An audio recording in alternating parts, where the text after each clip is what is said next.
Welcome to Kenton's videos. Enjoy the video. You start by protecting both yourself and the car.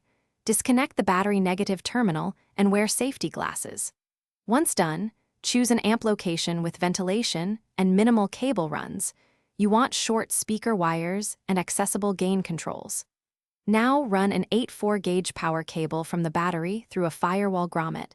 Install an inline fuse holder within 18 inches of the battery to protect the run. Make sure to route the cable away from signal wires to avoid noise.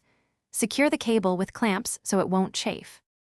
You now focus on clean ground and noise-free signal routing. First, find a solid chassis grounding point near the amp. Sand to bare metal, use a star washer and a ground lead the same gauge as the power cable, and keep it under 12 inches if possible. Next, route RCA and signal cables on the opposite side of the car from the power run to reduce interference. Secure them with zip ties. Finally, hook the remote turn-on wire to the head unit remote output and confirm it shows 12 volts with a multimeter before powering the system. You finish by making the speaker and power connections and setting basic controls.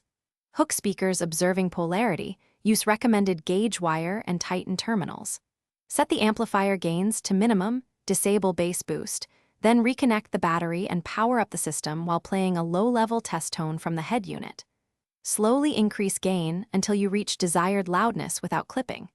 If you encounter hum or no sound, check ground continuity first. Then ensure RCAs are far from power cables and verify the inline fuse and remote lead are functioning.